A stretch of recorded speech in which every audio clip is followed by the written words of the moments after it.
Ciao bambini, ciao bambine. È un periodo un po' strano questo qua, diciamoci la verità. Un periodo in cui sì, si può andare a scuola, però è un po' difficile giocare veramente assieme, è un po' difficile vedersi dopo e soprattutto non si possono più fare le attività che si facevano prima. Io non lo so a voi che cosa piaceva fare prima. Ma per esempio a me piaceva fare teatro. Cioè, a me piaceva andare a teatro, andare proprio sul palco, farlo. Mi piaceva tantissimo, mi divertiva tanto e adesso purtroppo non lo posso più fare o se lo faccio lo devo fare a distanza. E penso che magari anche voi siete un po' scocciati perché non potete, non lo so, andare a giocare a calcio o andare a danza, ginnastica e fare tutte quelle attività che prima erano normali. E adesso dobbiamo affidarci a una connessione un po' strana che non si vede ma c'è, che è quella del computer.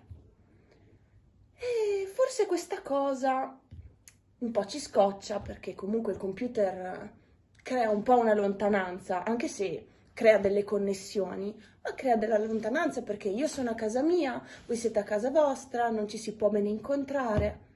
Però io penso che questa cosa forse un pochino la possiamo sfruttare. Nel senso che io conosco uno strano personaggio che è un po' magico, che di connessioni ne sa parecchio. Ed è un professionista di creare dei legami, lui. Perché dovete sapere che è un gomitolo.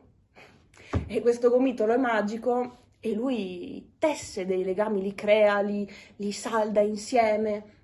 E lui potrebbe aiutarci a creare una storia particolare che magari riesce a unire quelli che sono i miei desideri con quelli di qualcun altro. Potreste anche essere voi e quindi tessiamo le storie, quello che ci piace, lo mischiamo, lo uniamo e lo cuciamo assieme così da creare una storia bellissima, collettiva, capace di unirci tutti quanti assieme.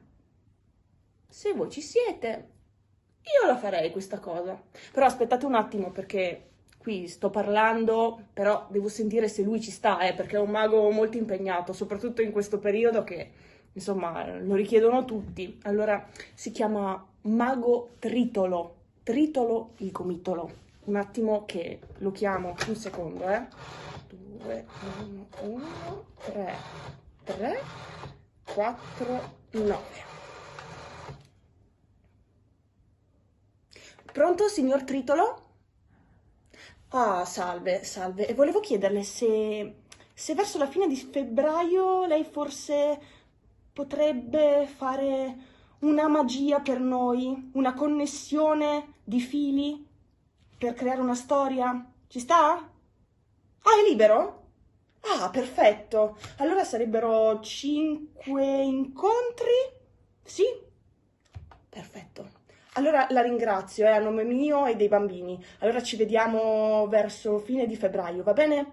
Arrivederla, oh, sua magificenza. Grazie, arrivederla. Ce l'abbiamo, bambini.